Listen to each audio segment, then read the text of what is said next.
welcome back into Ramen Rewatch, the show where we review anime one bullet at a time. I'm here with my co-host Landon. What's up, bro?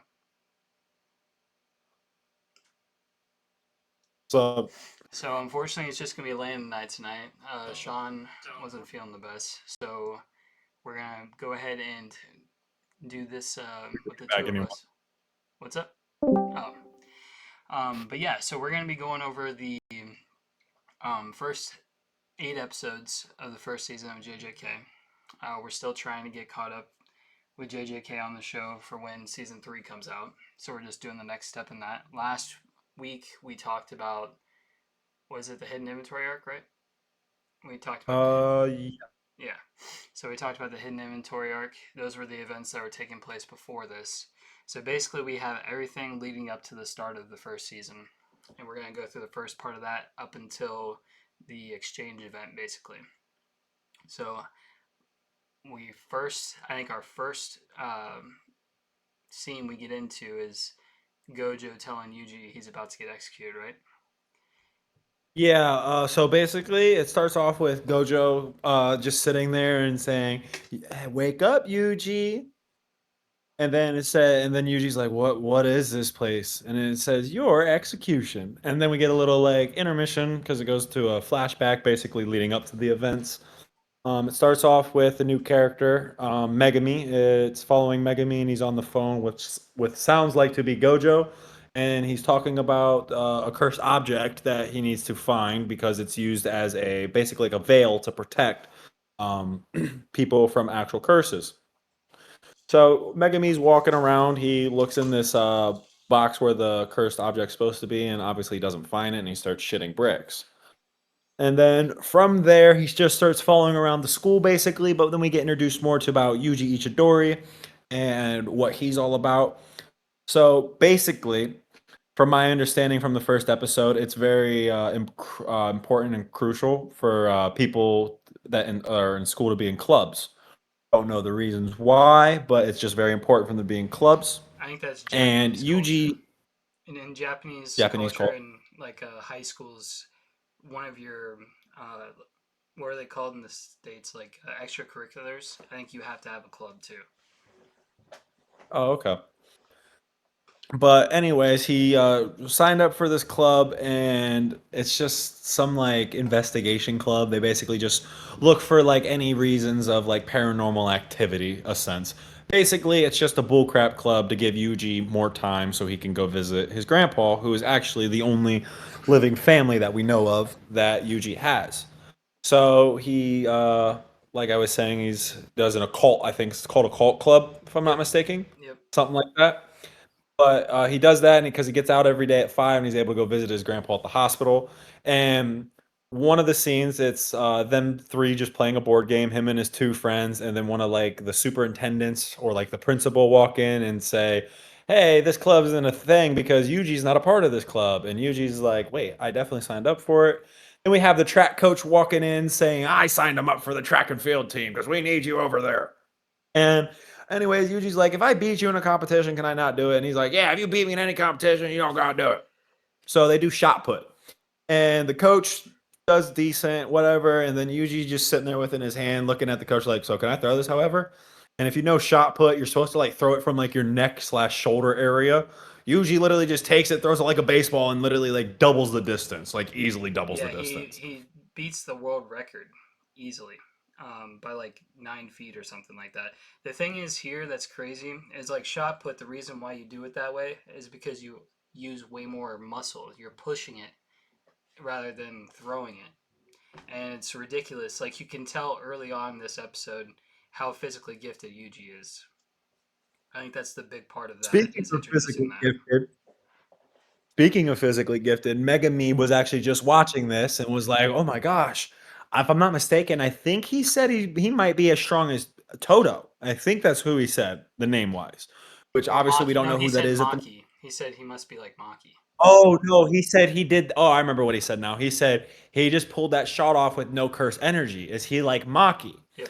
Which obviously from JJK Zero, we do know a little bit about Maki and who Maki is. But at the time of watching this, you're not supposed to know who Maki is, so it's another question mark. And then it's funny because right after that, Yuji then runs away. And if I'm not mistaken, I think it said he ran 50 meters in less than 3 seconds, which Right. I'm pretty sure that's a world record too. And if I'm not mistaken, I could be Yeah. wrong, but I'd assume that's a world record. Yeah. So obviously, Yuji is extremely physically gifted, and we don't know why. That honestly will not get explained until some parts in season 2, and then obviously more in the Culling games and following will be completely explained. Obviously, I know the reason why. You kind of have an idea of the reason why, because you have to remember at this point he does not have this, so that's not the reason why. Right. If that's what you're thinking, but. So from there, then Yuji goes back to the hospital, visits his grandpa, and Megami shows up while he's in the waiting room because, unfortunately, that was the same night that his grandpa passed away. And Yuji was about to start filling out paperwork. Then he asked if he could do it tomorrow. Yeah, Go before ahead. we go too far into that, let's explain to the relationship with his. I guess I just wanted to say something about his relationship with his grandpa. I thought it was really cool. His grandpa was like, kind of like one of those old guys who doesn't want to be bothered, but you could tell he had a soft spot for Yuji. And he's like, I don't know why you're always coming around. He's like, well, Grandpa, I wouldn't come around if I, didn't have the time. And he's like, you always are bringing flowers. And he's like, yeah, those aren't for you. Those are for the nurses. So they got like a pretty cool back and forth, and you can tell that that devastates Yuji when he loses his grandpa because that's really only Yeah, because family. it's really it was right after he just talked about the flowers, and he's like sitting there, put them all nice in the vase, and his grandpa rolls over on his side, and he's like, "Yuji, be surrounded by people you love. Right. Don't end up like me. And that You don't got to try to establishes, save everyone. Save who you can." and that And establishes his then goal Yuji's basically. like, "Don't talk like that, Grandpa." His grandpa doesn't respond, and then Yuji goes, "Grandpa?" Yep. And then it gets a flash to a hospital phone with a flashing red light. And then they pick up as Mr. Ichidori's room. And then the nurse like, hello? And then it shows Yuji just sitting there with the phone ring, just looking up in the sky crying because, well, obviously his grandpa just passed. Yep. Then, while he was getting ready to leave the hospital, we see Megami again. He stops and asks Yuji about the cursed object. He shows him just the box that was where the cursed object was. That's where Megami then finds out, well, I've just been following traces of the cursed object. I'm on a goose. I'm on a wild goose chase, and I'm not even following the right goose. So at that point, he said, "Ask Yuji where is it," and they talked about how they planned on opening it tonight at the school. And then and then Yuji's like, "Wow, what's going on? It seems serious." And then Megami's like, "Your friends are probably already dead." Yeah, no, he's like, your Like, friends good are job. about to die. Like, it's super dramatic. Yeah, like super dramatic. Then we get a little flash forward, and then obviously Megami and Yuji pull up to the school. Megami runs right in because he's supposed to, and then Yuji's like, "I'm coming with you," and Megami's like, "No, you're not." And then we get showed a clip of the two people that were messing with the finger. They obviously opened it, and then they started getting attacked by curses. Yuji eventually builds up the courage, like, "Why am I sitting out here? Just because he told me to? I'm going in there." Like a bat out of hell, breaks through the window on like the third floor and just kicks one of the curses in the face. After like Megami just used one of his Ten Shadows technique, which with the dogs, forget what they're called. Divine dogs. Divine dogs, yes. He has two of them, a white one and a black one. And then Yuji just pops in and kicks No, the curse demon. in the Isn't it face. demon dogs? Demon dogs. Yeah, it's demon dogs. Demon dogs. That sounds right. And Yuji kicks the curse in the face and saves his two friends from him. And he also got the finger away from the curse. And then Megami was like, "Is this it?" And he's like, "Yeah." The curse is trying to eat it. And he's like, "Why would anyone eat this? Is it yummy?" And then Megami makes fun of him, like, "Don't be dense. You would eat this to gain more cursed energy." And well, unfortunately, Yuji doesn't have much practice with curses, so obviously he gets captured by the curse. And then this is where the series actually starts. From then, Yuji just says, "I could just need some of my own cursed energy to fight back," basically. Throws the finger up and eats it. And then Megami was like, "It's a deadly toxin. It's either he's going to die or there's going to be a 1 in 1 million chance." And we don't know what that is. But then Yuji just like explodes in the curse's hand and falls back and is just sitting there. And then the curse tries to charge at him, and then we see some markings appear on Yuji. And then Yuji just does this nastiest uppercut and kills the curse one shot, obliterates the entire curse all in one move. And then we're like, okay, Yuji's different. And then we start hearing a laugh, but it's not Yuji talking or laughing no more. And then Megami talks about this is the worst 1 in a million case. Yep. Ryomen Sukuna has reincarnated. And then we get a little scene with Sukuna talking about what a wonderful era to be reborn. Women and children running around like maggots. It's going to be a massacre. And then he starts laughing. And then Yuji, you hear Yuji being like, hey, what are you doing with my body? And then Sukuna's like, huh? And then he's like, grabs him by the face. And Sukuna's like, huh? How are you doing this? And then Yuji's like, well, it's my body, isn't it? And then Megami starts talking to Yuji and is like, Yuji, you're no longer human. You're a curse. So with that, I'm going to have to exercise you. And he does a little boom boom, which we won't talk about what boom boom means until season 2. But knowing what we know what it means, he was not messing around. When he was about to do this, he wasn't messing around with Yuji. He was wanting to kill him. And then you just hear, what's up? And then it just turns to the most unserious Gojo just sitting there with like a bag from shopping, drinking his sodas, like, so what's the situation? Yeah. And then talked about, well, he just ate that curse. He just ate the finger and, well, he reincarnated. And then Gojo comes up close and like looks like he's examining him basically and was like, huh, well, it did combine with you.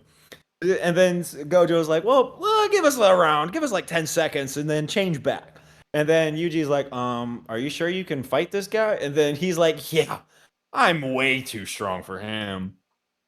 And then, well, Megami's like, where were you? And he was talking about how we went and bought all these sweets and stuff and whatnot. And Megami's just sitting on the ground on his knees while Gojo's talking to him. And Sukuna went back in control of Yuji's body and is in the air while Gojo's just sitting hunched over trying to talk to him. And you just see a big explosion, and then, well, obviously, you think Gojo just got murked. And then the dust clears, and it's Sukuna, like this close to Megami, face to face, looking at him, with Gojo literally just sitting on his back saying, the cream ones are my favorite. Talking about some damn desserts. Like, he was not messing with him. Then he was saying, like, then he started, like, whispering in his ear and stuff. I was like, my students are watching, so I need to show off a little bit. Make me look cool, okay? And then he just puts belt to BTA, straight BTA on Sukuna. I just realized something from because right now I'm reading chat. I'm reading like the calling game, and I'm trying to finish the manga. I'm pretty close to being done. I'll probably finish it tonight. But there's a callback to that scene in the fight with Sukuna. I didn't even realize that until you said that. When he says that my students are watching, that's so sick. But yeah, no, this fight. So it's really cool because obviously, like, one thing I feel like that gets understated is Megami early on. His voice acting is so good. Like when they're talking about when he's basically saying this is the worst possible scenario, the music changes, his voice, like you can tell that this is serious shit. Like he's petrified that Sukuna's coming back. Then you get the instantaneous switch over to Gojo, who's carefree about it, right? So it's funny how it seems like this volatile situation, but Gojo's unfazed. And obviously you see what happens here next. Yeah, well, then obviously Sukuna, as he's getting belts BTA from Gojo, he just talks about how all jujitsu sorcerers are a pain, no matter what era they're in. So that's kind of giving us intel that Sukuna is not from the era that we're currently in, so he's from a different which we won't find out till a little bit later. But it was a cool little fight. I mean, it wasn't much to see. It was only a one finger Sukuna versus, well, Gojo. So I mean, it kind of went how everybody expected it to. I mean, not much more to it. And that's the other thing too. But it was also a test, basically. Gojo was basically testing Yuji to see if he was capable of retaking over after 10 seconds. Controlling it. Because that is going to be very, very vital on Gojo's decisions moving forward. Right. Which will be explained, kind of got explained in the hidden inventory arc, because we will mention Megami is actually the same Megami that Toji asked Gojo to watch after and not be sold into the Zenin clan. Right. So it's kind of showing. And then if you also remember from the JJK movie that we talked about, JJK Zero, he also saved Yuta from execution with immense power because he wanted to live. So it's kind of like Gojo's like a safe. Gojo's like a rehab center for people that want to fix their lives, basically, but not fix their lives over decisions they made. Fix their lives over decisions that have affected them because of others. So, like Yuta, for example, he wants to save Yuta because he accidentally cursed his friend Rika and now has an immense power and curse behind him. He protected Megami because Megami was about to be sold into basically a slave clan and made to work for them. And be a weapon. And now it's kind of to be a weapon. That's all he would have been to the Zenin clan, as a weapon, because that Ten Shadows technique is the whole thing about the Zenin. And from what I understand is nobody else has that technique at the moment. Just Megami has it. So what it Alive, seems at like least. that is the inherited technique that gets passed down as like that should be the head of the clan's main power, right? Like the limitless would be for the Gojo clan.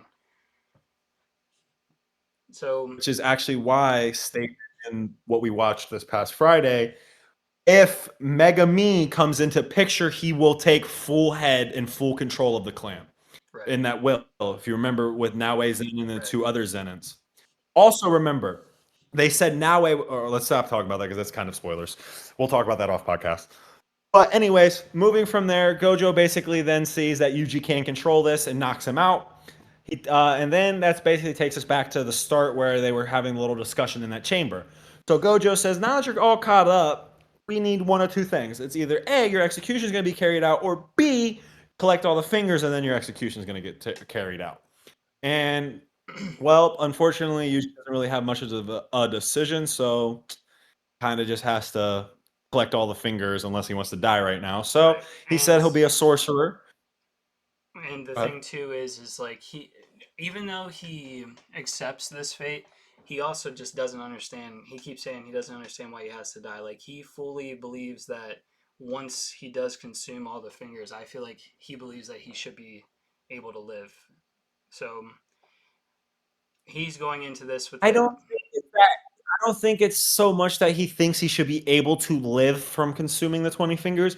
It's just more of a fact that it's just like a 15, 16-year-old kid not wanting to die for things that's not in their control. And that's the other thing too, right? Is he is just getting Getting an introduced to ultimatum Jujutsu that's Society. like basically it's like, hey, do you want to die now or you want to die then? It's like, Right. wow, that's a good ultimatum to get at 16 years old. Like, I mean, think about it. If someone came to you, you'd be like, well, I'm gonna try to cling on to life as much as I can. I'll help you. Yeah, of course I'll help you. I'll help you through and through, bowing down. That's And that's the basically thing too. kind of like the dilemma that It also reiterates the fact that Yuji is completely, until a couple of seconds ago, he had no idea about Jujutsu Society. He couldn't even see anything. curses. Zero thing. So that's definitely interesting. I'm curious. I have somewhat of a theory, and I doubt it's ever explained, but he's able to see curses after he has the death of his grandpa. I wonder if that triggered something. I don't know, but I think that's interesting that he has that massive tragedy, and that's when the Jujutsu world comes and hits him. You just think it's coincidence? I'm not gonna get into it right now. Okay. I'll explain that to you on the podcast, but short story long, he's always been able to see curses. Okay. Short story long. Yeah. I'll get into why he hasn't until then. Right. You gotta remember this is all. We'll get into it later. Okay. But anyways, from this part, Yuji obviously decides to help out and collect all the fingers, and then Gojo has him consume another finger right in front of him. Obviously, I think personally at that part, I think Sukuna chose not to come out. I think if Sukuna wanted to come out and take control of Yuji's body, he could have. But I think because of Gojo being there, he knew it would have been pointless to come out right now because he knew he could not stand any chance against Gojo. When He knew that from the first fight. He knew yeah, because he technically gets like the first it's the first two fingers because he gets the third one on the mission if you remember correctly. Right. So the second one he gets in the school like laboratory, it's like the same area that we'll talk about in a little Gojo bit where gives it his to like him. Gojo gives it to him. And remember we see the markings appear Right. and then they disappear. Right. I think that was Sukuna choosing not to come out because he knew it would have been pointless and he wouldn't have been able to do anything because Right. Gojo just would have put belt to ass in that little tiny ass room, and he wouldn't have Well, been able to that's go the other anywhere. thing too, So right? he's like, As he gets closer to completion, as Yuji consumes more fingers, he's gaining power each time. So the holdover, like the that doesn't matter. That doesn't matter, you because don't if think you so? remember, a certain person talks about if he consumed all of 21 a day, Yuji wouldn't lose control of his power. He wouldn't lose control of his body to him, no matter how immense and strong Sukuna is. But if he consumes them in quick bursts, that's when he will lose control of his body, which Gotcha. is what happens later. I more So so keep meant that in that mind. Sukuna's power would be stronger, right? Like when he does Yeah. take over, he would have more of his ability. Yeah. But also, think about it this way. When Sukuna gets more power, yes, Sukuna gets stronger. But Yuji also gets stronger. Right, because he's getting the Just having residuals. that residing in him, he's gonna have the exact same amount of curse energy as Sukuna has. Well, that's it. I can't even say that. I keep going back to what I'm reading because I'm so hyped about it. Yeah, we'll talk off podcast more in depth. Let's just keep going. Yeah, So obviously from there, Yuji and Gojo go up to the school because Yuji still needs to get admitted into Jujutsu High because he can't just be a student without passing basically the interview with the principal to get in. right. And the interview doesn't really go too well because at first the principal says, "Well, what's your reason for joining Jujutsu High?" And he was like, "Well, it's a dying request of my grandpa." And then he's like, "Not good enough." As a cursed doll, smacks the dog shit out of Yuji.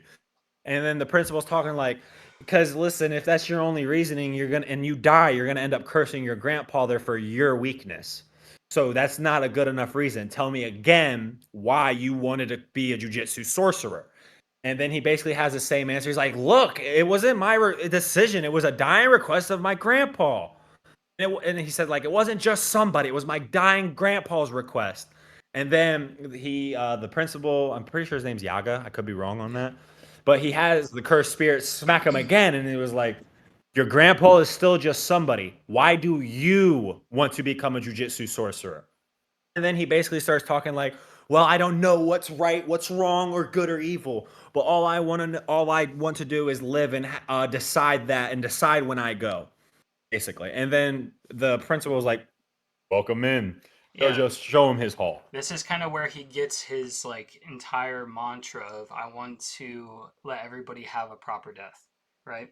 So that's huge for his character going forward because like that, all of your protagonists have that one drive. Like Naruto wants to become Hokage, or Luffy wants to become the Pirate King. This is Yuji's big thing. Yeah. But also And too, I think Principal Yaga's introduction was dope. You got this big menacing looking dude surrounded by a whole bunch of dolls, and Yuji's like, "What the hell?" you know, it was awesome. I mean, he's a pretty cool guy. He's only a grade 1 sorcerer, Yeah, which we'll talk about the grades more as we get in through the anime, but he should have been a special grade. There's right. reasons why he should have been a special grade, but he was only a grade 1 And sorcerer. they confirmed that later on But too.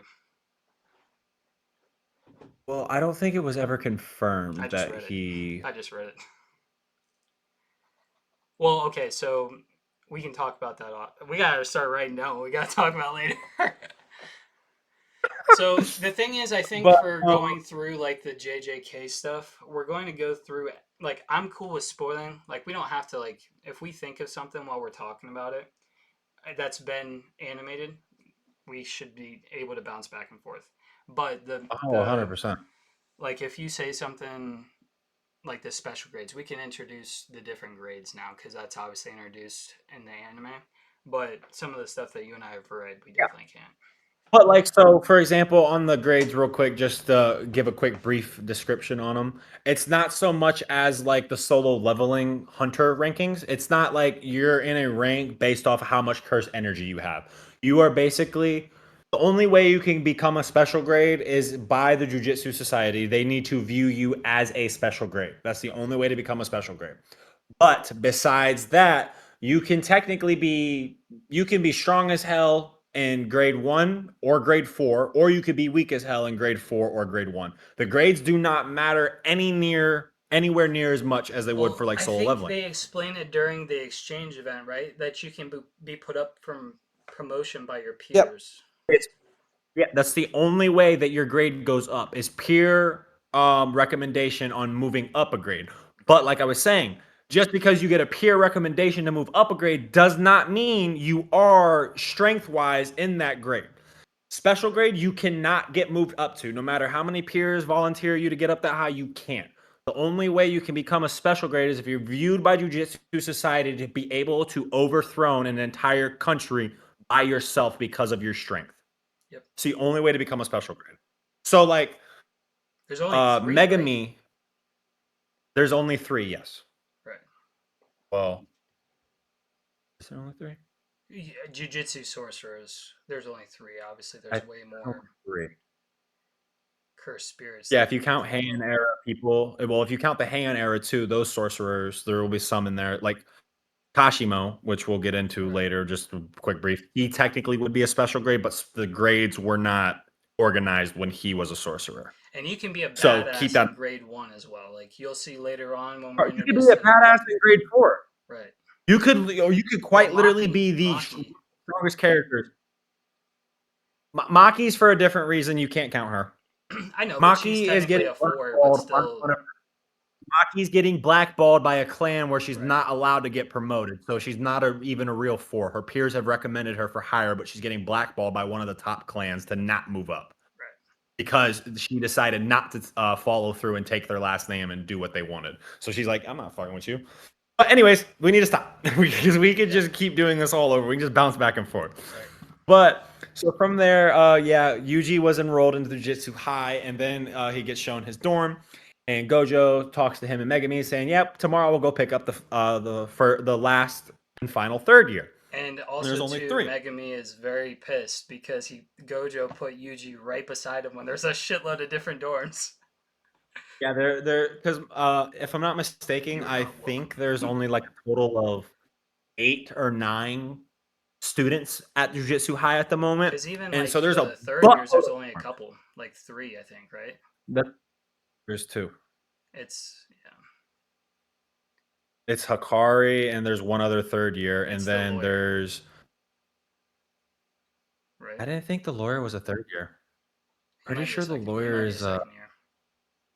no, the lawyer is not a Jujutsu High guy. Oh, is he not? Well, anyway, Mm-mm. so there's not 'Cause like the obviously Jujutsu there's not a shitload of people. Hakari is under third year.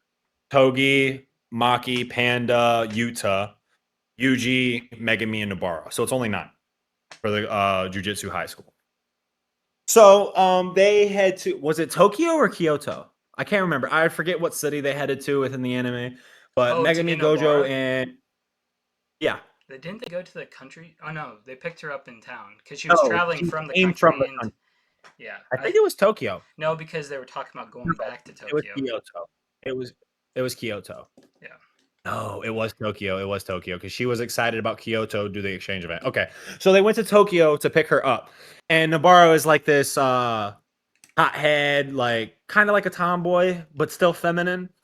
But she's like she's not a pushover by any means. She has like her own backbone to her, and she kind of like tries to instill that within Megami and Yuji, so like they don't think of her as a weakling, which she isn't a weakling by any means. But so that's our little short introduction of Nobara. From there, Gojo talks about how the Jujutsu sorcerers need to be able to work together and practice together, which is kind of funny that Gojo is the one saying you need to be able to work as a team. But I digress on that. So Yuji and Nobara get tasked on going into a building and fighting a curse. Megami is not doing it because Megami's already been a student with Jujutsu High under Gojo for like the past 10 years anyways. So Yuji and Nobara go and fight this cursed spirit, but obviously Yuji being new to the Jujutsu Society, he doesn't know how to use cursed energy, and the only way to kill a curse is with cursed energy. So he's given a weapon instead to basically help.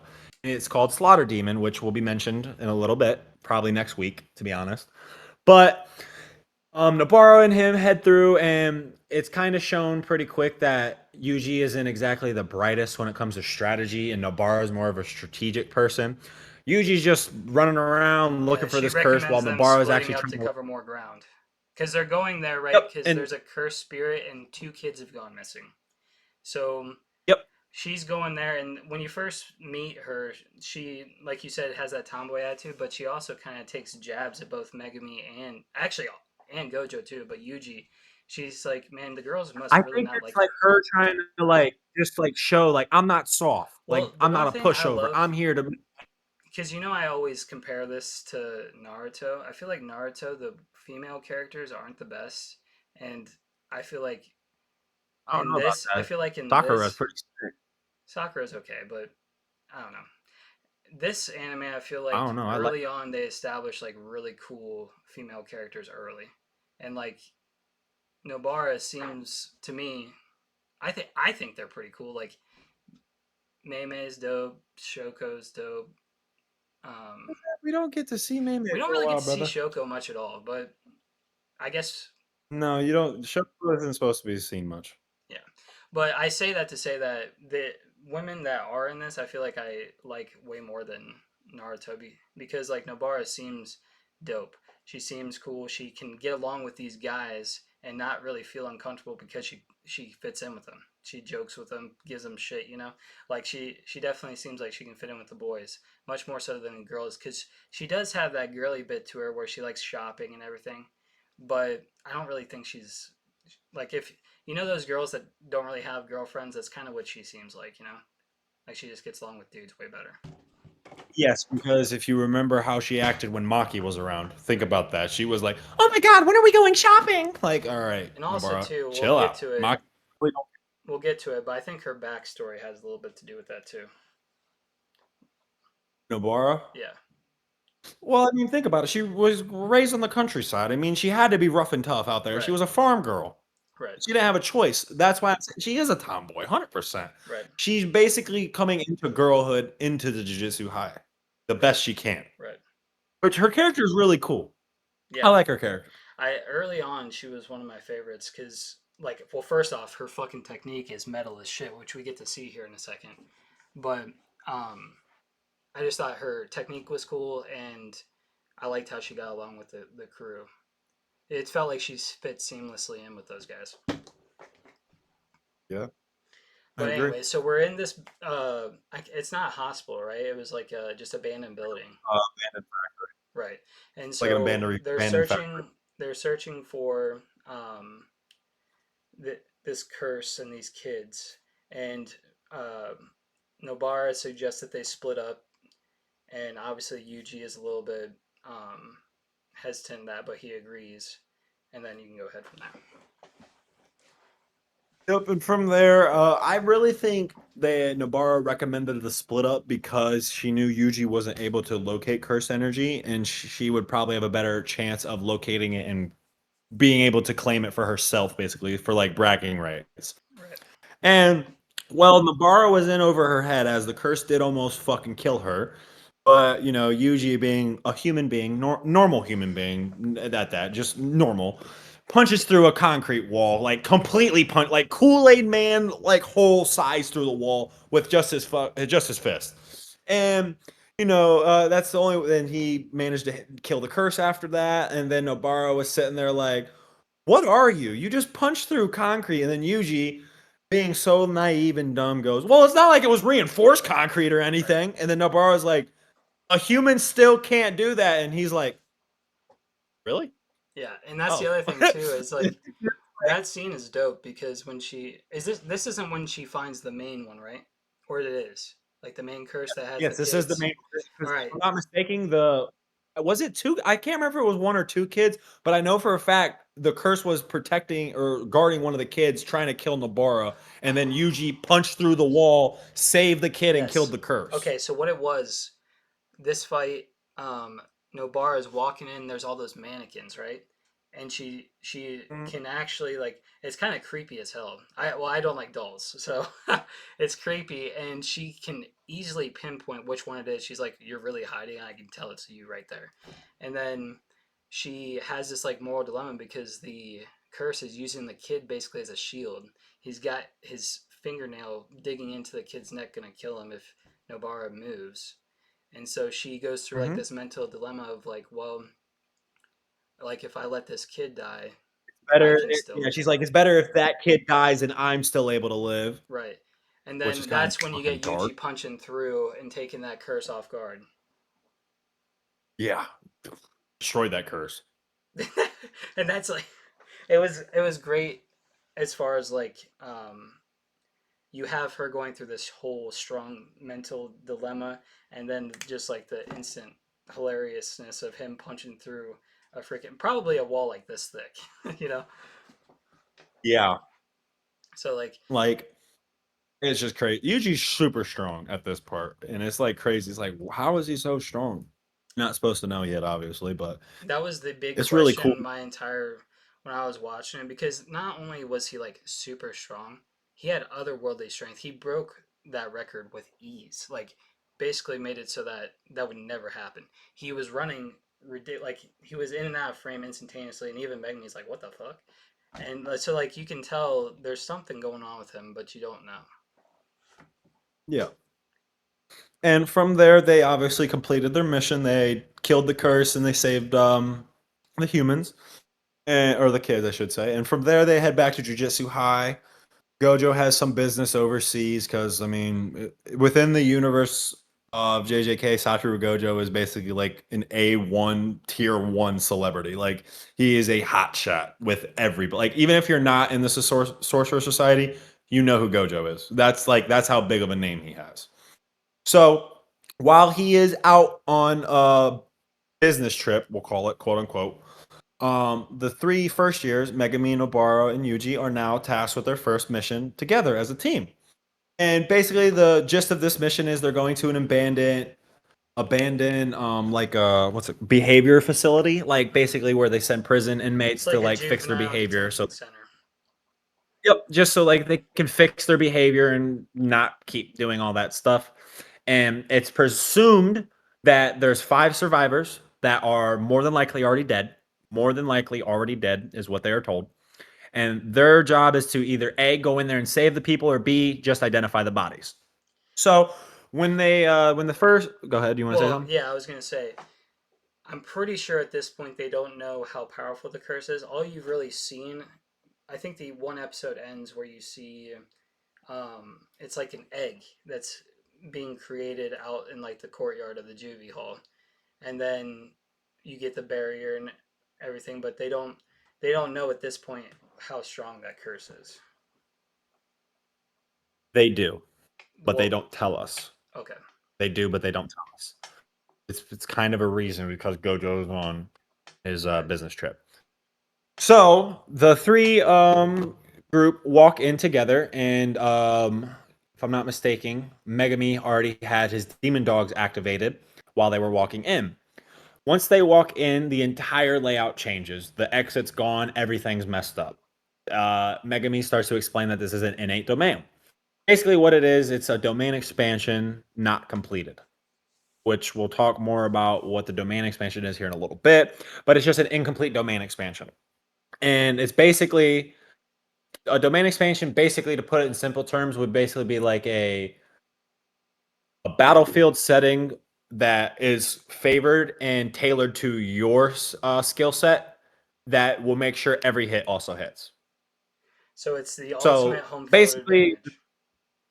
ultimate home field advantage, like horrible home field advantage.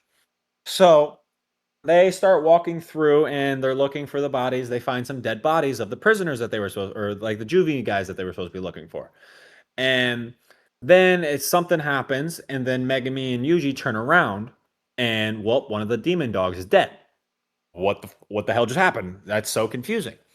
And Nobara got she fell through like a little puddle, I guess, basically to like a different like split dimension. Yep. But it wasn't like a split dimension. She basically got teleported out of there into a different area.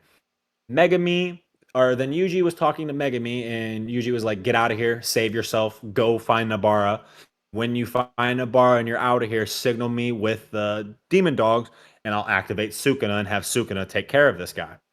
So obviously, Megami gets the hell out of town, finds Nabara, they get out, and then they signal to Yuji, "Hey, we're out. Go ahead." Is this And where then Nobara, when she's surrounded by all these different smaller curses, and So yeah, she so she falls through basically like a split time thing, and she's hitting these nails through mask, and they just keep appearing and more keep and appearing. she's like, man, And I then she really should looks in have her hands brought like, I more of only got these. 3 left. There's like 150. Yeah, she's like, I should have brought more of these because Yep. there's like 150 masks still. So Megami then saves her. They get out and then they alert to Yuji that, hey, we're out. Go ahead and take care of them. So then Yuji's like, all right, Sukuna, come on out. Suguna is hesitant, and then he eventually comes out anyways after Yuji lost one of his hands. Then Sukuna being Well, let's introduce the egotistical at curse a little bit too. Like that curse, Finger Bear. yeah. So the curse, you get to see him, and he's kind of got a humanoid figure to him. He's not like the curses we've seen so far. Like most of the curses are like these big monster-looking things. They're definitely not humanoid-looking. This one seems much more humanoid and almost like sentient. Like he has not the ability of speech, but like you can tell he's smart. More And so than the also, curses if we've you already remember, seen. he basically is toying with them the entire time he's fighting them. Like Right. while he's fighting Yuji, Megami, and Nobara, He's he's toying enjoying. with them. He's laughing, he's joking, beating the hell out of them, and literally just going Yep. while going back and forth, like making fun of them too. But he's not a pushover by an well, he is a pushover, but he's not a pushover, and I'll explain why he is a pushover here in a little bit. So then, anyways, after Yuji lost his arm, he tells Suguna to come out. Suguna, has a big ego and accidentally heals his hand that he was missing to stop an attack that the cursed spirit tried to do because Suguna was thinking, he was like, how do I make this fair again? Because obviously I could kill this curse. Then he was like, well, I can't do me and the curse versus. And then he was like, well, I can't kill Megami as Yuji because he'll just switch back. And he was like, I know what I'll do. I'll take the finger bearer to Megami and fight Megami with the finger bearer. Basically, he's like, I'll set things right. And then he was like, all right, come on, follow me to the curse. And the curse was like scared because the curse knows who's like, the curses can feel immense power.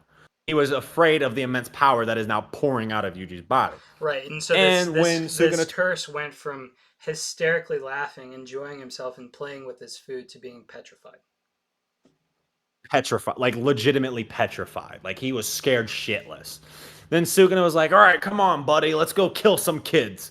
And when Suguna has his back turned to him, the finger bearer decides, you know what, I'm gonna try to get a sneak attack.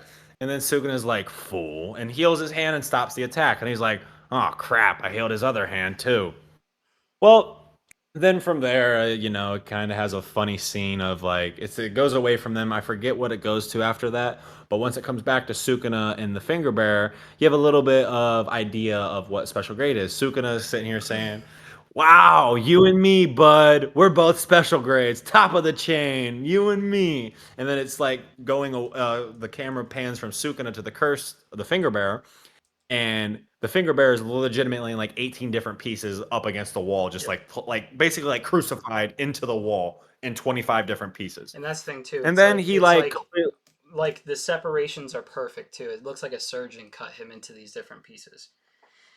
And that's the thing literally too like is every single piece yeah. exact same length. And that's the thing too. This curse we got to explain as well. Like yes, you said he's kind of a pushover, but when Yuji was trying to fight him, it was literally burning his fucking hands off. Like his fingers were burning, his hands were burning. Like to a normal person, this thing is actually somewhat powerful, but to Sukuna, it's like a fly. Yeah. And then the cursed spirit heals himself, and then Sukuna makes a comment and says, well, you have reverse curse technique too. I mean, it's not as cool. It's obviously a lot easier for cursed spirits to be able to do it. Then you get Sukuna saying, well, let me show you what real jujitsu, like peak jujitsu, looks like.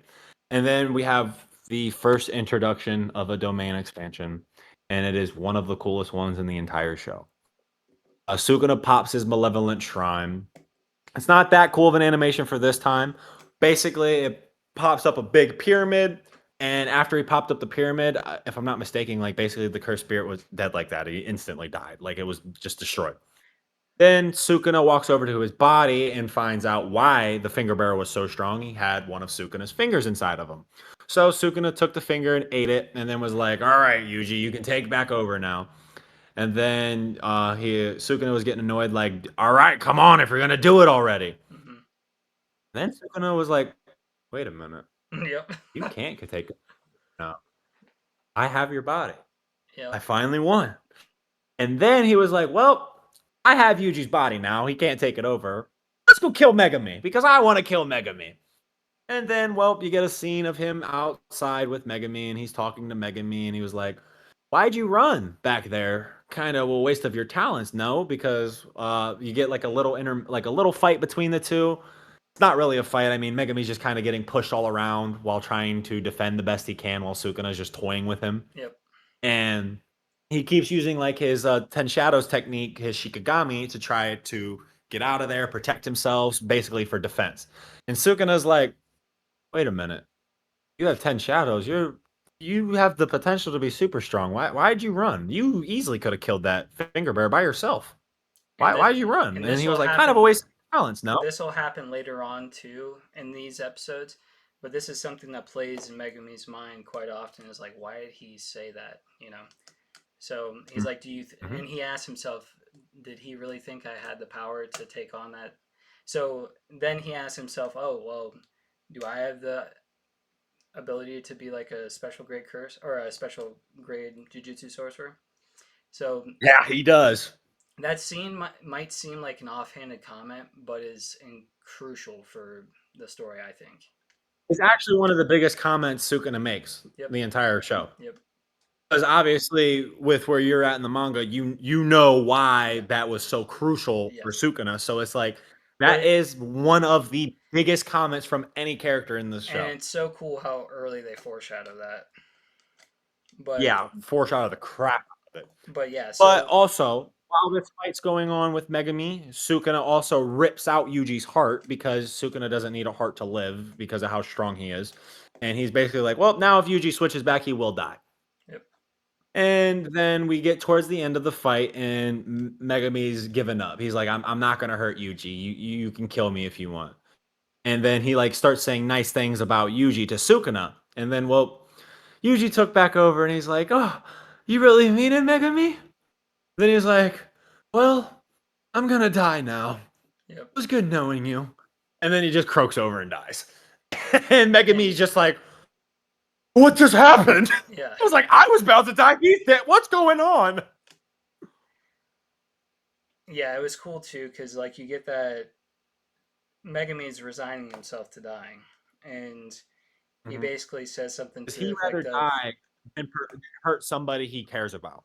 right. That's He, kind of like its first showing. Like he doesn't want to hurt someone that he cares about in Yuji's body, so he doesn't want to hurt him and fight him anymore. So he was fine with dying at that point, and he basically gave up. and that's the thing too. At this point now, you can't really tell. Like, even though Megami obviously is very like offhanded to Yuji, you can tell he really cares about him because he told Gojo he's like, I want him to live. And then when he says, I think he says something to the effect of, I don't know why I saved you back then, but I just didn't want to see you die. Yeah, And he has like because this, Yuji asked, because if you remember, he made a comment to Yuji that you can't save everybody or you're gonna die trying to save everyone, and sorcerers don't live without regret. And then Yuji was like, "Well, why did you save me back then?" While Yuji was still in control of his own body, this yep. conversation took place. And then this was kind of the point where Megami's like, "I honestly don't know why I saved you back then, but I just couldn't live with the fact knowing that I let you die." Yep. Basically to that Yep. extent. I think that, yep. And then that's when obviously Yuji commits suicide basically by taking control of his body from Sukuna because, well, he doesn't want his friend, his only, because think about it, that's his only friend ever. I guess I didn't really think of it like that. Like he basically did It's like commit his only suicide. friend. Yeah, he basically committed suicide to protect his own friend as a Megami because he wanted Megami to live. It's kind of cool because they both want each other to live. Right. And I'm kind of getting like a Naruto Sasuke Oh, vibe 1,000%. Yeah. where like they're both like they headbutt all the time, but they still want the other person to do good, just not as good as them. And they just want to keep Right. They're butting rivals. heads back and forth. They're brothers in that. Rivals but brothers at the same time. And it's kind of cool to see that.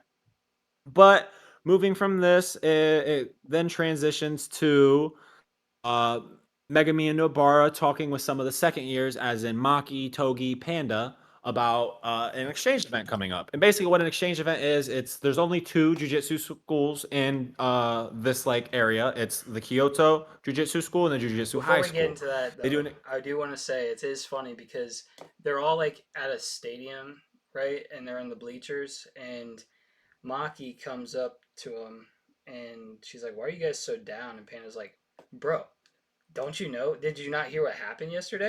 And she's like, "What?" And he's like, "They lost like one of their classmates." And she's like, "Oh, their now you guys." classmate died. Yeah, they're like, she's like, "Now you guys made me look like Like, an I didn't asshole." say something sooner. You're Right, making me seem like a tyrant. And right, it's like, oh, he's like, you kind of are, but hey, yeah. we'll let it fly. No, there's so many like But the interactions between the students are some of my favorite parts.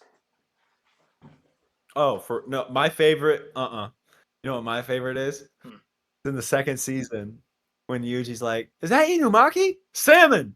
Hi, Inumaki! Salmon, salmon!" I Yeah, fucking that love is that. good, I love dude. No, dude, Inumaki. Inumaki is awesome. No, rice balls. I love it. But anyways, moving from there, while Megami and Nobara are getting introduced to the exchange event, and they're basically talked with the upperclassmen that they're going to start training with them to get ready for this exchange event. So while this is going on, Gojo unfortunately came back from his business trip, and he had to go and look at Yuji's body and stuff with Shoko. And while they were looking at Yuji's body, I can't remember what his name is. It's the guy in the suit. It's basically like his receptionist, basically, or Oh, his it's secretary, yeah, Gojo's it's secretary. I forget his, Ijichi. yeah, Ijichi or whatever. But he's talking with him, and Gojo's like, they did this on purpose. They Yep. sent 3 first years on a mission with 5 people that are already presumed to be dead just because I was out of town. They did this to kill Yuji, which it was effective. And Gojo also talked about their plan was to only kill Yuji, but if Megami and Nobara died in the process, they could have knocked out 2 birds with 1 stone, aka killing Yuji and aka getting rid of Gojo out of the Jujutsu Society, because obviously we know Gojo basically decides how the Jujutsu Society runs. It's not the Yep. higher ups. The higher ups basically listen to what Gojo says and like, okay, yeah, you're right, and they don't go off of what he does. But while this is going on, Shoko starts talking about. We get a little introduction of Shoko. Starts talking about that she's super excited to start being able to cut up Yuji for studying, because she's basically like she studies. She studies Which bodies, she studies curses her and stuff. her mentality reminds me a little bit of like Hanj from Attack on Titan. No, not even a little bit. A lot of it. Yeah. Her and Hanj have the same exact mentality. But while this is going on, we get a little intermission of being in one of Sukuna's innate domains, which is basically like we talked about earlier, home field advantage. Yuji's talking with Sukuna, and Yuji's being a knucklehead. He just keeps trying to punch Sukuna and fight Sukuna, and Sukuna's just like messing with him. Then like he runs up on like this like his rib cage, and Sukuna's sitting up top, and Sukuna knocks off Yuji, and then he drops down and sits right on top of Yuji's head. Then he talks about, "Hey, I'll revive you if you make this pact with me. If I say continue or no, enchant, It's I in th- chain. enchant, In chain. enchain. If I say enchain, I get full control of your body for the next 60 seconds." And then Yuji's like, "Absolutely not." And he's like, "Fine, I won't kill anybody or hurt anybody in those 60 seconds." Loser. Because like he was like, "You're no fun." And then Yuji's like, "Okay, fine. I like that." Then he gets up and Sukuna lets him up. And Yuji like punches him as hard as he can and says, "Yeah, right. Like I'd ever accept a pact of you. Revive me without any conditions."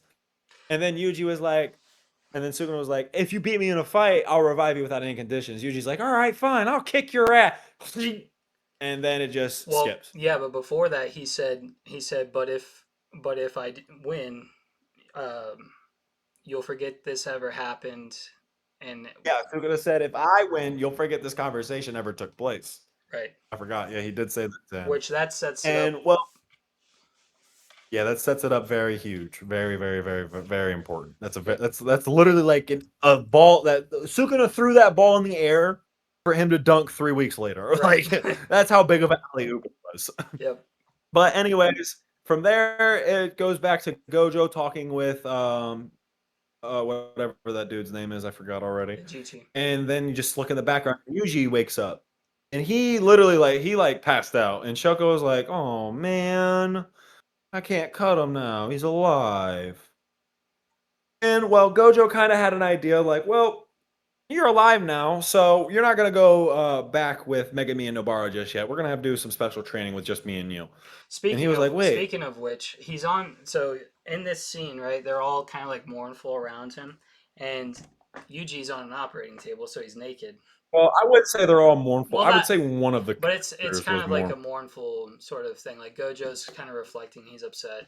Ichichi is obviously how he is. He's very stoic, and unless you hear his inner thoughts when he's like kind of a pansy, but He is a pansy. The only reason he's not a pansy is because 9 times out of 10 he's around Gojo, right, and he he's knows got the ultimate like weaponry even beside him. if he is being a pansy, he knows Gojo's not gonna let anything happen to him. No, I love their relationship too, but it's funny Oh, because for Yuji I like wakes up. Gojo's He's relationship. Yuji wakes up, and I think the first thing he says is, "Why am I naked?" No, he goes, "Where are my clothes? Oh yeah, exactly. Right. So Where are my clothes?" no, it was funny. That is one thing. And then Yuji looks over to his left and he's like, "What are you guys doing?" Yeah, and And isn't the then Gojo's like, because Gojo knows he knows exactly why he's alive. He basically just starts laughing because he knows Sukuna made some type of pact with him to keep him alive. So right? he's like, okay, all right. Which He's he like, well, asks this is gonna him. be a. Doesn't he ask Well, him he one does thing? eventually ask him. He was like, hey, Yuji, by the way, I was meaning to ask you. Did Sukuna try to make any pact with you or anything like that? And Yuji's like, huh, I can't remember. And then that's like, damn. Yeah. He really did forget about the conversation. That's like us. That's like them showing the viewers. Damn, he did forget about that conversation. So, anyways, moving forward from him getting revived from Sukuna and going on to special training with Gojo, Gojo takes him to a place where he can watch movies. Which that's kind of sounds weird. What is watching movies gonna do for special training? And well, Gojo then shows the reasoning for it and shows the little but so he's like, well, this is a cursed spirit doll. You've seen this earlier with Principal Yaga. It was smacking you all around. Basically, the only way to keep this doll asleep and happy is to be constantly putting out cursed energy. And then, if I'm not mistaken, Yuji gets stuck or punched in the mouth right after like that happens. Yep. And then Gojo's like, "See, you're not putting out enough cursed energy, and that's gonna happen. You have to And then he starts going into why cursed energy is so important and why you need to be constantly being able to like push it out and use it. Well, and that's And the he other was thing talking too. about He's like, talking about the importance of being able to regulate it too. If it fluctuates too high, too low, it's gonna cause the doll to react, and that's partially why he's making him watch movies, is because Yuji's obviously going to be experiencing the emotions of the movies, causing him to fluctuate, but still has to maintain the ability to have a constant flow of curse yep. energy. And Gojo also states the longer it goes on, the more cursed energy it will demand. But like you were saying, you still can't go past that. So it's not like you can just put out billions of cursed energy and then just be fine and the doll will never move. The doll would smack the crap out of you for it Right. because it's too tense. So while this is going on, Gojo is like, I have to go. I have a meeting with the principal. I'll come and check on you after the meeting's over. So his secretary Oh, obviously and he takes him. spoils a movie for him too. Like he was Yeah, like, he "I literally. suggest you read He watch was. this one." He was like, I suggest you watch this one. He tells him exactly what happens in it, and he was like, Yuji was like, Yeah, well, he's way to like, the spoil it. protagonist dies gloriously. And he's like, "Dude, you just ruined it for me." And then while they're on their drive to go meet the principal, it's kind of funny. Gojo would have been early, 7 minutes, and just from like the short couple episodes that we've seen, Gojo has never once been on time for a meeting in his Yep. life. Like he's always 15, 20, 30 minutes late. He's never on time. So he was like, I think I'm gonna shock the principal for a change. I'm gonna show up early for once. And then they start driving for like literally 3 more seconds, and then Gojo's like, stop the car. And he says it like in a very like concerned, Yep. quick, and like absurd, like stop the car. And then the guy like, what? Is this a test you're gonna hit me? And he says, what kind of animal do you think I am? Which is like, what is Gojo doing? And he's like, go ahead and tell the principal I'll be there when I can get there. Yeah, he's out in the middle of And then nowhere. So Yeah, like, literally in the middle of nowhere. Like there wasn't people around for 30 miles, like that, well, I or think he's driving kilometers. from Tokyo to Kyoto, right? So he's probably out in the middle of the countryside in between those cities. Yeah.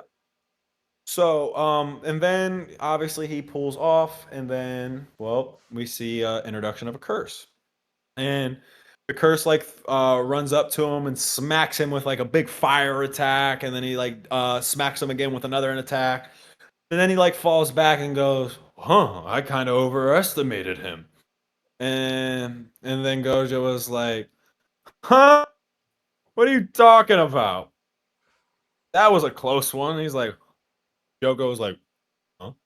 I'll kill him for sure this time." Then he hits him with another attack, and he was like, "Huh, that still wasn't that bad." And then Gojo was like, "Ugh, how many times do we have to go over this?" And Jogo was like, "How are you still alive?" Gojo was like, well, in simple terms, you missed me." Jogo's like, "I didn't miss you. I felt the contact just now." Jojo was like, "Uh-uh. Actually, what you felt was the infinity existing between me and you." Then he puts his hand out and he's like, "Go ahead, put your hand out so I can show you." And then it goes to like a little chibi version of Gojo, like a cute, funny version. He's like, "Come on, put your hand out." And Then Jogo and Jogo's like, Jogo. So Jogo's the name of the curse. He, um, Yeah, like Jogo with a J, Gojo with a G. It's gonna right. be Gojo and Jogo literally just flip the letter G and J on their positionings. Like their names are kind of And messed. obviously, we'll learn more about Jogo later. But I love him as a curse. I think he's dope. But um, he has this inner monologue when Gojo's doing this. He's like, I don't sense hostility for him from him. So he goes and touches the hand, or he tries, and he's like, "There's a Is this a force field?" And he's like, "No, it's not a force field. It's the infinity that exists in between you and me." Yeah, and that's a crazy scene. It's a cool introduction of like his first little Right, because at like this power. point, like you got to see a little taste of what he could do with Sukuna, but you don't know anything really about what Gojo is capable at this point. You No, just know, you just know it's some dude that wears a blindfold with white hair and has hands. Like, you don't even know what his power is. This is the first introduction of his power. And I don't exactly remember how they ended up over the lake. I think Gojo like smacked Jogo over there or something, or hit him over there. I can't remember exactly how. But he hits him over top the lake. And Gojo like walks over the lake and goes, actually, give me 1 second. I'll be right back. And then it's like shown Yuji watching the movie. And then the next clip, they're back on the water, and well, okay, Yuji's so that's being where held you in the see air. that Yuji is making progress. Like he goes there, and it's funny because it is like 3 seconds that Jogo sees, but you get an entire clip of uh, Yuji and Gojo Gojo having a conversation with Yuji. because I'm pretty sure, dude, that Yuji's watching The Lord of the Rings. I think No, that's you're what that right. is. Yeah. Well, I don't know exactly what movie he's watching, so I'm not gonna If quote you you on look that at it, one. it You looks might be like right. Frodo and Sam from Lord of the Rings. But Gojo gets there and Yuji's sipping like a drink, eating snacks. He's got the Drink freaking is doll on his head, and he's like chilling. Gojo's like, "Oh, we can kind of up his training."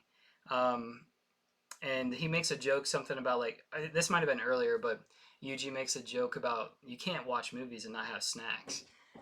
I don't know if that was in the first part or this part. that was the first Yeah, part. This part, it was Gojo pops up behind him while he's sitting there drinking the soda with the cursed doll on his head, and Gojo literally says like, "Wow, you're making good progress." And Yuji got scared and got sucker punched by the doll because his cursed energy got fucked up because it scared the shit out of him. I just realized That's what something. happened. I just realized We'll something. talk about. No, no, We'll it's talk not about it. it's not a spoiler. Those cursed dolls remind me of something very, very similar to Bleach. So if you remember, you're saying Con, JJK takes, yeah, con. yeah. No, I just realized how similar that is because you had said one time that Bleach is a big um, inspiration for this, and I was like, dude, that's totally what that is. That's 100%. But yeah, no, like, and it was funny. And then Gojo, after he got sucker punched, Yuji was like, "Don't sneak up on me like that." And then Gojo was like, "Well, come here for a second. We have a different part of your training." And then it's literally the next clip after that. It's Yuji's being held by just like the top part of like Gojo's hands on his back like this. Yuji's sitting in the air and he's just going, "How the hell did I get here? I was just watching the movie. What's going on? Where am I?" Like, and he was just like flipping out. And then he was like, "What did he say about that guy? He's like, Oh my "What is god! that? It's Mount Fuji." Oh yeah, he said Mount Fuji. His head's Mount Fuji." Yeah. And then Jogo was like, "What is this? Are you using this as a little protection so I can't do anything?" And Gojo was like, "No, he's just here to watch. To be honest, you're kind of weak." And then Jogo's like, "How dare you insult?" While he's like spewing fire from both his ears and the top of his head. He's like, "How dare you insult me like that?" And then like he was like, "All right, then fine." And then Jogo pops his domain expansion, was called the Iron Coffin of the Maiden or something like that. Right. Very cool. It's basically like an entire. It's like if I had to describe what it would be like a cave inside of a volcano. Because like there's still lava all around, but it's not like there's no top, so like What it's it not looks like like, volcano. what Like it looks like is if you out. guys ever played the old Dragon Ball Z games, when you explode the world and you just have the world covered in lava, that's what it looks like. Yep. And so we get a little quick explanation from Gojo on what a domain is and how to neutralize it. There's he gave it a couple ways. He said you can use domain amplification or something like that to help defend yourself within it. But there's only two ways to stop a domain expansion. It's either A, to break it from the outside, which he would not recommend. Gojo would not recommend that. And knowing Gojo and how strong he is, if he's recommending to not break it, probably don't break it. Don't try to. Because 99% of the time, you probably will die if you try to break it, essentially. And then the other way he talks about is pop your own domain if your domain is more refined than the opponent's. And then, well, you get the first ever scene of Gojo pulling down his blindfold with his majestic blue eyes, with his finger crossed. He pops the nastiest move in all of Jujutsu Kaisen, domain expansion, infinite void. And then obviously, like we're just talking about the old Dragon Ball game where like you blow up the world, it's all like lava, rocks, and action stuff. It literally went from that to an entire black, like basically outer space with a bunch of different like planets, solar systems, and like rips in reality and like smudges in reality. With Jogo just sitting there by himself. If you ever played like Destiny or any of those games, it looks like you're going through a slipstream, like in space. So instead of it like looking like you're going through the slipstream, if you just literally while going through the slipstream stopped everything, Yep. that's what it was. That's what it basically is. So, and Jogo, while he's in that, he can't move. He literally says, I can't feel anything. I can't see everything. And then he says, no, I can feel everything. I can see everything. And basically, and to dumb it down, what Infinite Void does, it basically just overloads the brain with information on every single thing that has ever happened, will happen, and has the chance of happening. So every possible outcome, every possible reality, everything that's happened in the past, everything that will happen in the future for the entire existence of the universe, if you're stuck in Infinite Void, you get all of that information like that. And that's the thing Straight too. into your brain. And that's the thing too that's But you interesting also too. get nothing at the same time. Right.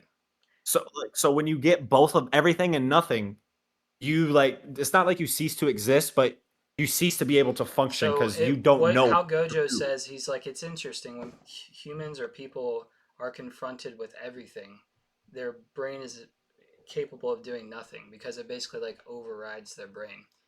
Um, and so Jogo is stuck here. He's consuming everything that's possibly able. Like you would think, if I can consume everything, then I have the capability of doing anything. But it's the exact opposite. Once you see that, it's almost like your brain is overloaded and you're stuck in a stasis. So he's just there motionless, and Gojo's freely walking around. And obviously, Yuji is also freely walking around, which is kind of weird. But Gojo also states the only people not affected by his infinite void is people he is touching.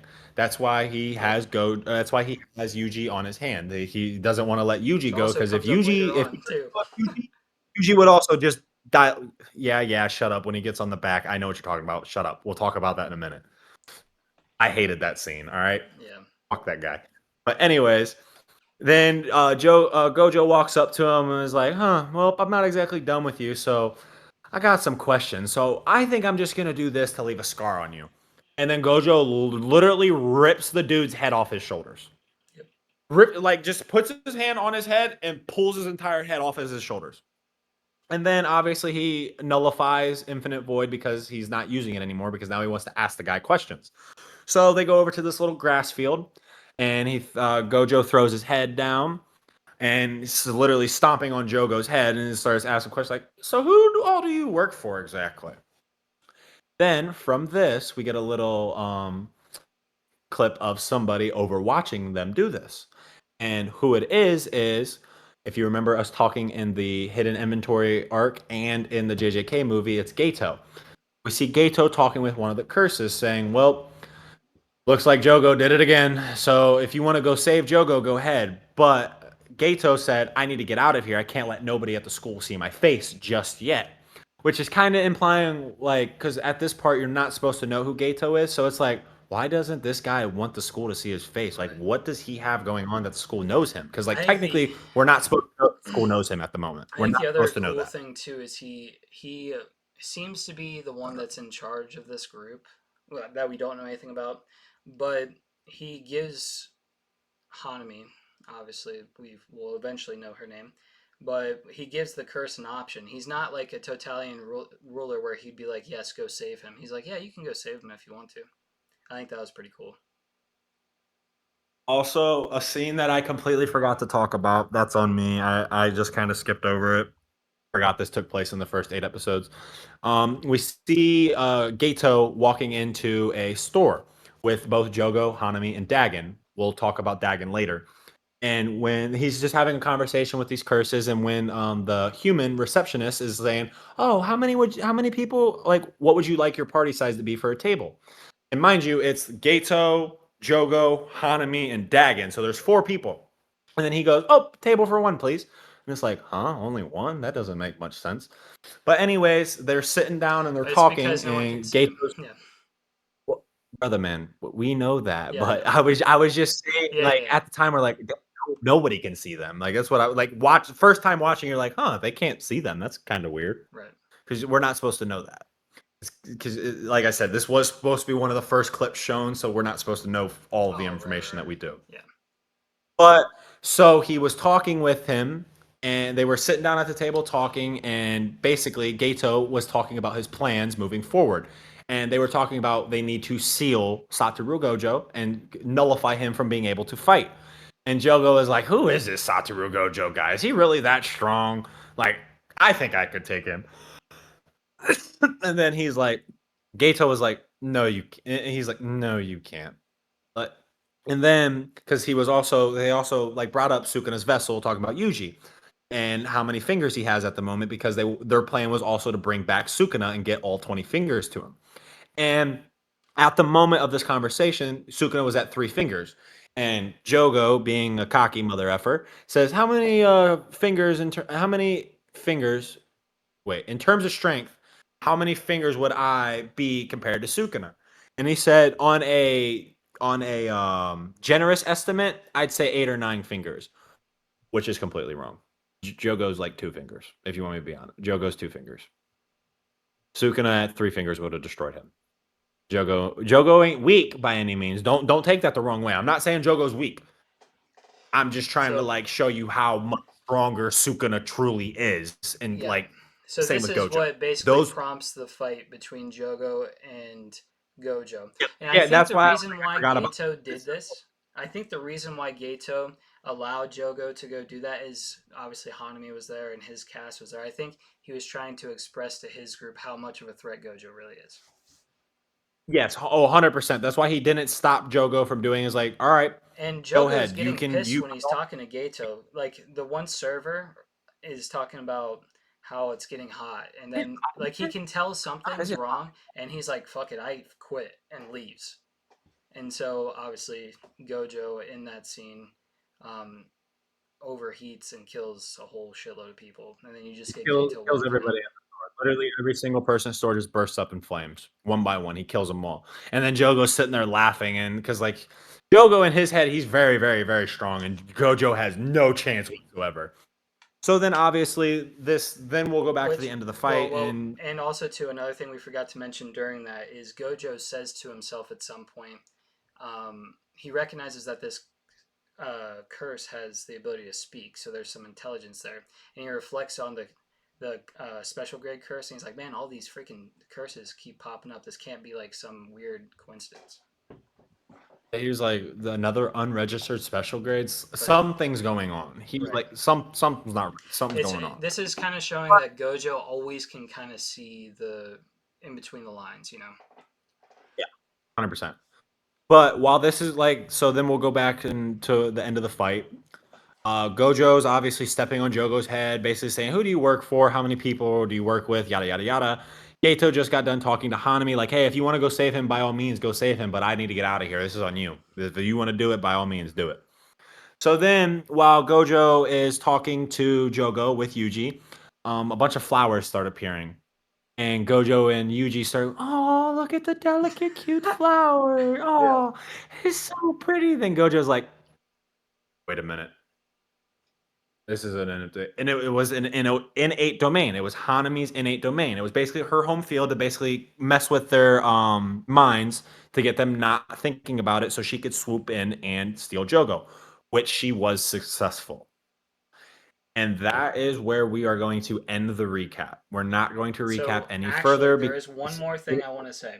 One more thing. getting in before you get into that, the next week episode we will be getting into the next part with the exchange event and leading up into that. But this is where the first 8 episodes does end.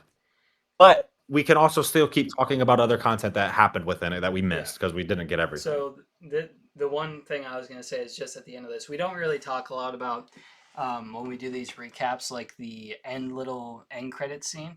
But in this episode, it was hilarious because you get um, Mahito, Gato, and Hanami playing football or soccer with Jogo's head. You remember that scene? He's like, "What are you doing?" And you just see Mahito smash his head into the goal. I think it was even funnier because I want to say Mahito, Gato, and Hanami were just sitting there talking with Jogo's head, and they were just all talking like. And then I think one of them said, "All right, let's relax a little bit and have some fun and play some Right. football or whatever Yeah, they they're call it." chilling on the beach. And Jogo, and then Jogo was like, "Huh, where's the ball? What's the ball using?" And then Mahito or Gato drops the head and just kicks the shit out I of have a it, and question. he's like, I have a question that I don't know if I've ever really thought about, but how is it that they are always able to get to that beach? Is that like some sort of like thing "Dragon's domain, that's Dagon's sim? Okay, okay. bro. Think, what does it look like? The same domain where I know. Dagon died. It's you know who? Come Yeah, on now." yeah. I was just curious You because should have been able to pick up on that a lot sooner than me telling you. well, I kind of forgot about that character honestly. So I just mentioned him. He's a no, little no, red I know, but lobster guy. beforehand I forgot. Um, but yeah, so as far as like these first 8 episodes, I feel like this show really catches you quick. Like Oh, there's 100%. It's quick. it's perfect how they set up like so many mysteries. Obviously, I feel like you get attached to Yuji and like the main cast really quick, but it's so cool how they foreshadow a shitload early. They set up so many mysteries where you're like, why is that? Well, what's that mean? You know? And I don't know. I think as far as like the first, there's a lot of shows that start off slow. This is not one of them. I feel like it gets you going No. real fast. I personally think the first episode hooks you. Yeah. Because, like, in my opinion, if you literally sit down and watch that entire first episode, no shot in hell you're not starting the second one. There's just not a chance. No, 100%. And the cool thing My too about personal it, opinion, there's not a chance. Like, because that first episode ends on such a cool part that you're like, dude, where does this go from here? Like unless you just don't care, like this isn't your style of shows, completely fair. But if you like these type of like fighting animes with like powers and abilities and stuff like that, which how majority of animes are, obviously it's not going to be like curse energy, for example. Like My Hero Academia uses quirks. Obviously, Bleach uses the Bankai or something like that. I forget how to pronounce it. One Piece has devil fruits, hockey. It's like it's basically the same thing. right. Right. as cursed energy. There's a So if you power like system. any of these shows, yeah, this first episode would hook you so fast. So fast. And that's the cool thing too that I like a lot about this show is I feel like a lot of shows it's so beholden on the protagonist if you're gonna like it. This show I didn't even know that Yuji was the protagonist at first because like I feel like the secondary characters are so fleshed out. Like there is a character for everybody to love. I feel like obviously people love Gojo, people love Toji, all that. But I'm sure you could find people whose favorite characters are Nanami or like any of these other side characters. You know? I wouldn't say any of the side characters, Well, but yeah, I but would say that this anime in particular has a deeper side character cast where your favorite character more than likely will be a side character. right, and that And and that's not taken away from Yuji at all. Yuji is like once you finish the manga, you'll also completely agree with me. Yuji's by far, in my opinion, probably a top 3 favorite character of mine. It's probably Gojo, Sukuna, and Yuji. If I had to honestly put my 3 favorite in order, that would probably be my order. see If you from what want me I to be just honest, read, you freaking dude, from gotta what realize. I won't say anything about it, but dude, Sukuna is very fast coming become my favorite character. Like Malevolent Shrine is fucking sweet. Hey, it's dope. He's a great character. I mean, I just personally think Gojo is a better character overall than Yes. Sukuna Yeah.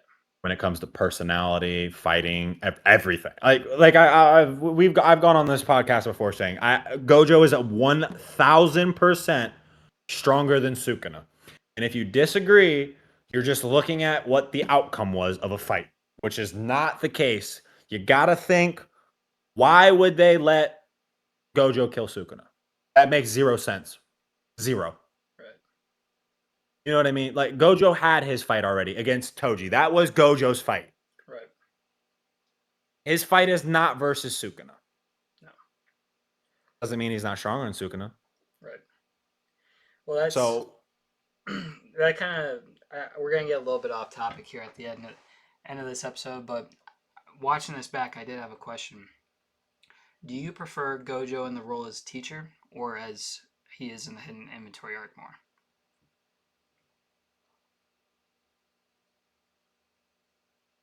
I know that's hard. no, I don't really think it's hard. I think I like him more as a teacher. Yeah, because even Just because the hidden inventory arc, I wouldn't say is a good representation of Gojo. Because you got to keep right, in mind, bro was fatigued. He didn't get to sleep for 3 days. 16 years old, just fucking got killed on the verge of death, figured out how to fucking revive himself. Best friend just got fucked and messed up. Best friend then switches sides. So like I think Gojo was more laid back, but I like seeing him more as not so much laid back, but also so much laid back and aware at all times and always trying to teach in fun ways. So like yes, he tries his best to teach the students without making it seem like if you don't listen to me, you're gonna die. You're gonna die. You're gonna die. right. Like no, he makes it like, hey, well, if anything does hit the fan, I'll step in. Like He's if like anything if gets too you serious, I will not let you deal with you it. know the term like players coach. He's like a student's teacher. Like he loves his students. He literally will fucking die for him, and he He basically is what he wishes he had as a teacher yeah, when he and was a it's student. perfect because he teaches in a way like you know what the Socratic method is? Like you sit around and ask questions that lead to a conversation. I feel like he takes that approach where he doesn't sit and lecture. He has you he puts you in a situation and helps you overcome the situation. Like with Megami and Yuji when he ate the finger, he pops up out of nowhere and is able to resolve the situation, but gives them leeway to experience things and grow. I love that about Gojo because he's constantly not only he could flex his power and destroy whoever he wants, but he challenges his students before he basically uses himself as a last resort and lets his students learn, which I love. Yeah. I would But probably say I prefer teacher Gojo over student Gojo. I figured, and I agree. Like, I think I said it plenty when we were talking about the hidden inventory arc. I love that arc. That's probably, until what I recently read, is probably my favorite arc. And um, it's just cool to see him take that step from, because when I first was introduced to the JJK, I read Zero first, and I thought Yuta was the main character. When we got into Eh, this, he technically is. I personally do think Jujutsu Kaisen has like two main characters. I think you could say even three with Gojo. Uh, you can't say three. Gojo's a side character. Yeah, He's kind of like a Levi Ackerman. You would never ever argue Levi being a main character in Attack on Titan, but you would still say he's probably the best character in Attack on Titan for his role. that's true. So that's what Gojo is. He's not a main character at all. You can't even argue him being a main character. The only arc where he is actually the main character is the hidden inventory arc, and that's the start at season 2. So you can't make that argument. Yeah, Yuta, though, I feel like you would actually be able to make an argument for Yuta. Because first off, the movie is a standalone movie. It was before Yuji was even introduced to Jujutsu Society. So technically speaking, he was the first main big character that we've seen. Also, he's constantly talked about and foreshadowed. You know what I mean? yeah, and that's the He's cool talked thing. about all the time, but we don't see him until the end of season 2. And that's the cool thing too that is interesting, right? Like I didn't even know about Yuji when I got into it the first time, and I remember how fast I got hooked on it, even knowing that, because I just feel like they really introduce the characters fast and early and give you a reason to empathize with them. Like Yuji, I feel like is a very relatable character. In school, he could easily be a jock. He could like obviously be a world renowned athlete, but he chose a simple life. He has his own. He doesn't. I think He one has thing that he Gojo does what see. makes Yeah, and I think that's basically. one reason Gojo and him get on so well is because Gojo, he always people always will say that like he uses his power for his own whims or whatever. Obviously, we know that's not the case, but um, Yuji has all this incredible ability, but he doesn't do that. He doesn't do the expectations of society. Like Gojo doesn't do the expectations of Jujutsu Society. They lead their own path, and I think Gojo really likes that in Yuji early. But And another thing that he likes is Yuji is a kid living his life. right, And if knowing Gojo, the one thing that he hates more than anything is when adults try to tell kids how to live. He yeah, absolutely despises that more than anything. I don't remember Like where he exactly hates it is, parents. but his quote is something like, Nobody should take away the youth from the youngins or the children or yeah, something he like that. says It's something no one has the right to take away youth from young people. which And is 100% correct. And you won't really realize that the first time watching it, but reading the manga and coming back to it, he's basically speaking on himself. yes, It's like it's kind of talked about in the hidden inventory arc. Gojo became so strong that he started going on his own solo missions. He wasn't even working with Gato anymore because he didn't need Gato. Like he would go take on special grade curses by himself and exercise it by himself, no problems. So like Gato wasn't even needed. I So really it's like we need to he was finish this forced. podcast because I got something to talk about. Let's just stop talking and end it here because we did wrap up the first 8 episodes and we're just kind of going off on Yeah. tangents now about random stuff. So how I imagine this going is we're gonna continue recapping these for you guys. We're gonna get through all the current material that's out before the episode comes out. But I do think that either on the last episode, the last little bit of the last review, or an entire episode, I think we should just talk general and talk about everything that we want to beforehand. Because when you do the reviews, you kind of have to go a little chronological. But there's so many other things to talk about as far as like themes, hidden messaging, and like foreshadowing that we can talk about a little bit before the actual stuff comes out. And I want to announce this now to have it in one of our podcast episodes. There will be a spoiler warning for one of our JJK episodes, the last one that we do before season 3 comes out. We will talk about the first little clips that we did see of the execution movie. which is basically leading into season 3. Right. So there will be a slight spoiler warning if you have not seen the movie. But basically, the ending of the execution movie is the first 1 to 2 episodes of season 3. So we'll be basically covering the end of season 2 and the beginning parts of season 3 on our last episode before JJK season 3 actually Yeah, see, starts I coming think out. what we do is I'll and also we'll title that episode before we even start it spoiler warning. yep. And we will make sure that you guys are aware of it so you're not just coming into it and us talking about something that you haven't even seen yet. Yeah, and we'll But I did talk want to about it mention more. But I think what we should do is we should just make the last episode like the last 4 episodes, or maybe last 6 episodes of season 2 and movie, because it's all the same thing but that extra bit at the end.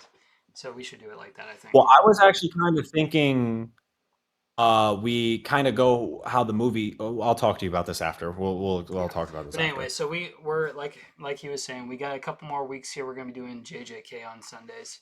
But no, I'm stoked about it, and obviously I'm reading it right now, so I have so many questions and things to talk about. But it's exciting. Also, real quick, Justice, can you agree with me that Sukuna versus Maharaga is a better fight than Toji versus Gojo after So are watching you it? saying Sukuna versus Maharaga, or Sukuna and Maharaga versus Gojo? Versus Yes. Sukuna versus Maharaga in season 2. Do you now agree Oh, after seeing like the recaps of that fight that it is a better fight than Toji versus Gojo? Do you agree with that statement now? I don't know. I mean, dude, what we got to see in that movie, yes. Dude, that movie was didn't That's the fight, no, didn't Justice. they have more extended scenes? Because you and I looked at each other when that happened. I Yes, thought there was more scenes to no, that fight. so that's the director's cut. That was Yes. the actual fight that I was referring to. No, The dude, fight that that's animated, it just the Crunchyroll is not that in depth. I'm referring to that fight in that particular though, fight, because that's yes. fight's already been shown Yes. before. They've shown extended clips of that fight. That's why I'm saying no shot Gojo versus. I'm a Gojo fan. I love Gojo through and through. Everybody knows that on this podcast. I would never in my life try to lie and say that that fight is better than Sukuna versus Maharaga. Yeah, but I do love that Dude, fight. that fight, those two, that fight is just crazy, bro. Yeah. It's so cinematic. I mean, at the end, well, let's stop talking. Let's end this podcast. Yes. So one thing I'll say before we let go is we're still working on obviously our goals. I think I raised it to 30 for this month. We didn't quite hit 20, so I'm gonna set our goal at 30 followers and subscribers on YouTube. We're about halfway there. So if you guys are enjoying what you're seeing, obviously we're having a blast with it. The best thing you can do is follow and just spread it with your friends. You know, if you're enjoying it, let people know we're gonna keep doing this. But we will be back on Wednesday for a special guest episode. We'll figure out a game or a trivia or something to do for you guys. But it's been We fun. have something planned. We have something planned. You'll Yeah. see what it is on Wednesday. We're not going to give you any idea. So, No, but this was a good one. We'll let you guys go. We'll see you next time. also, also, real quick before we go, hopefully we also have Sean back. Real quick, we didn't mention it. He got a cut on his eye, so he was unable to Well, come I tonight. let I'm him. not sure. I don't think just I did. start. But yeah, he did get a cut on his eye, so he's kind of just recovering up. Hopefully, he will be available for Wednesday. If not, you will have at least me and Justice with a special guest. Yep, exactly. And I think that'll wrap it up. So yeah, come back and see us again on Wednesday, guys. It's been fun. We'll see you.